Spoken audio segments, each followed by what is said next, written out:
Hello everyone, कैसे हैं आप लोग। तो आज हम डिस्कस करने वाले हैं अर्थ आवर के बारे में।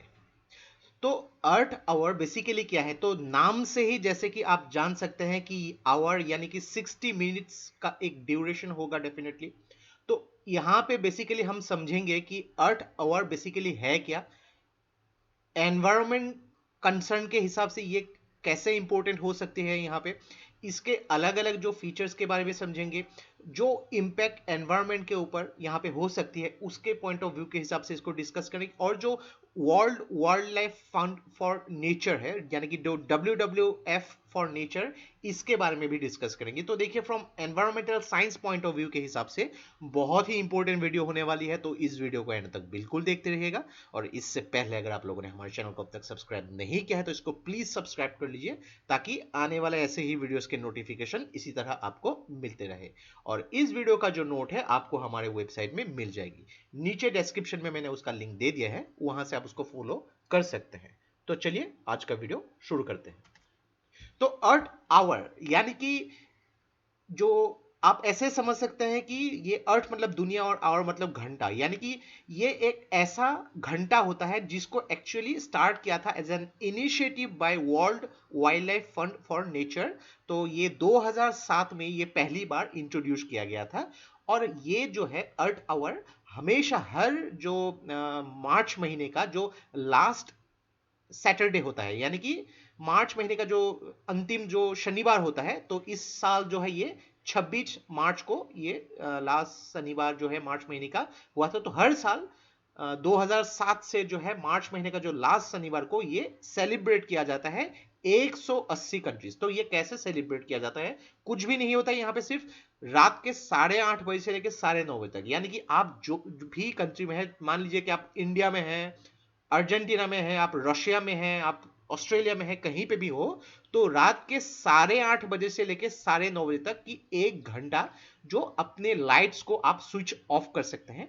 तो बेसिकली क्या होगा, छोटी सी बात होती है, पूरे दुनिया में अगर अपने अपने लोकल टाइम के हिसाब से 1 घंटा भी जो अननेसेसरी जो लाइटनिंग्स होती है, यानी कि मान लीजिए कि हमारे घर के जो कंपाउंड होता है, जो लाइट्स हम लोग लगा के रखते हैं, 1 घंटा अगर हम लोगों ने बंद कर दिया, या फिर जो बेडरूम्स के लाइट है उस समय कोई जनरली सोता भी नहीं है, या फिर जो भी नेसेसरी चीज होती है यहाँ पे, अगर ज्यादातर पॉपुलेशन अगर ये 1 घंटे के लिए करेंगे, तो बेसिक एक चीज है कि नॉन एसेंशियल लाइटिंग सेविंग्स होगी, यहाँ पे इलेक्ट्रिसिटी की सेविंग्स होगी, इन एंड आउट यहाँ पे इकोनॉमिक सेविंग्स होगी, और इसका एनवायरमेंटल प्रोटेक्शन भी हो सकता है। तो इसका इम्पैक्ट कैसे कैसे पड़ेगा इसके बारे में समझ लेते हैं, कि जो भी कुछ फैक्ट्स यहाँ पे मेंशन किए गए हैं। तो द हिंदू में एक्चुअली ये टॉपिक पब्लिश हुई थी, तो उस वहां से ये मैंने कलेक्ट किया है एज ए सोर्स। तो यहाँ पे देखिए कि लगभग 3.5 मिलियन हेक्टेयर जो मेराइन प्रोटेक्टेड एरिया है अर्जेंटीना में, ये क्रिएट हुआ था। देन जो गैलापागोस आइलैंड है 2014 में, तो उसमें इसी दौरान जो है जो प्लास्टिक्स जो है ये बैन किया गया था। देन लगभग कजाकिस्तान जो है, आप डेफिनेटली नाम सुने होंगे कजाकिस्तान के बारे में, तो कजाकिस्तान में लगभग 17 मिलियन ट्रीज प्लांट किए गए थे। तो इसका इंपैक्ट देखिए, एनवायरमेंटल इंपैक्ट कैसे कैसे छोटी छोटी चीजों को यहाँ पे through environmental protection sustainable development के लिए यहाँ पे प्रोत्साहित किया जाता है। और मान लीजिए कि इंडिया फिलीपींस ऐसी जगह पे जहाँ पे सोलर एनर्जी बहुत ज्यादा यूज किया जाए, तो यहाँ पे घरों में जो है सोलर एनर्जी लेने के लिए यहाँ पे जो है अलग अलग रूल्स बनाए गए हैं, या फिर अलग अलग यहाँ पे एजेंसीज भी बढ़ के आई है, ताकि सोलर पावर सोलर एनर्जी को यूज किया जा सके, ज्यादातर कम से कम जो ट्रेडिशनल एनर्जी सोर्सेज को यहाँ पे कम से कम कंज्यूम करके।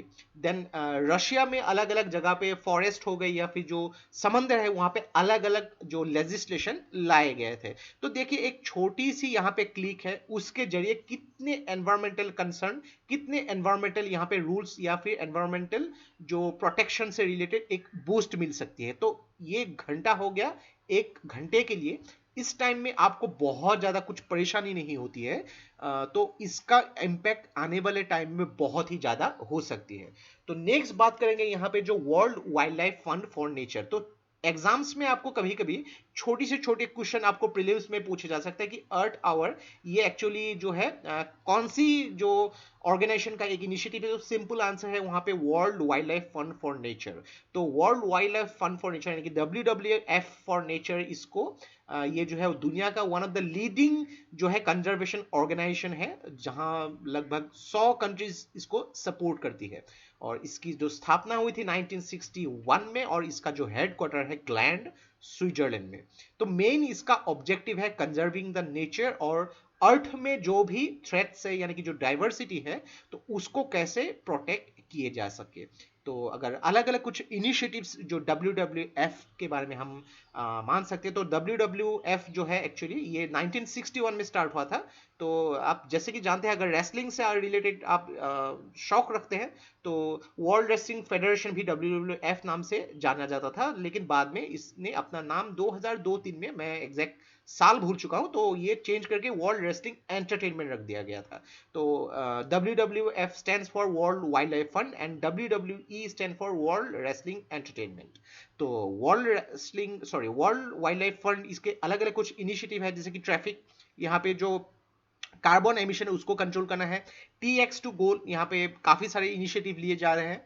लिविंग प्लेनेट रिपोर्ट, अलग अलग यहाँ पे प्लेनेट से रिलेटेड बहुत सारी चीजें होती है। तो एक चीज देखिए, हम लगातार इकोनॉमिक डेवलपमेंट के बारे में सोच रहे हैं, लेकिन यहाँ पे इकोनॉमिक डेवलपमेंट के साथ कंजर्विंग नेचर यानी कि एनवायरमेंट प्रोटेक्शन भी बहुत ही इंपॉर्टेंट है। जैसे कि आप देख सकते हैं कि पिछले साल जो ब्राजील के अमेज़न रेन फॉरेस्ट की वहां पे जो वाइल्ड फायर, या फिर ऑस्ट्रेलिया में भी जो वाइल्ड फायर हो गई थी, कितनी ज्यादा हानिकारी हो सकते हैं। यहाँ पे ट्रीज तो मरते ही है हजारों की तादाद में, या इनफैक्ट जो एयर क्वालिटी भी कितनी डिटोरिएट होती है। तो बहुत सारी ऐसी छोटी छोटी चीजें हैं जिसको अगर हम लोग अभी संभाल सके, अभी हम लोग कर सके, तो बाद में जो हमारे ही काम में आएगा। यहाँ पे तो सस्टेनेबल डेवलपमेंट एक बहुत ही इंपॉर्टेंट फैक्ट है।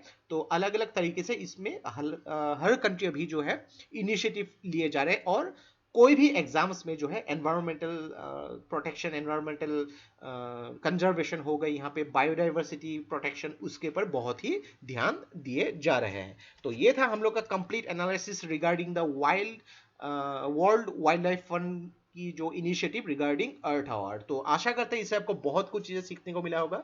और ये वीडियो अगर आप लोग को अच्छा लगा, इसको प्लीज लाइक कीजिए, इसको सब्सक्राइब कीजिए, इसको शेयर कर दीजिए, क्योंकि ऐसे वीडियोस बनाने के लिए हम लोग को बहुत ज्यादा मेहनत और रिसर्च की जरूरत होती है, और आप लोग का सपोर्ट हम लोग को बहुत ज्यादा इंस्पायर करता है और भी हार्ड वर्क करने के लिए। तो आज के लिए बस इतना ही। देखते रहिए Study Rise. Take care, thank you and Jai Hind.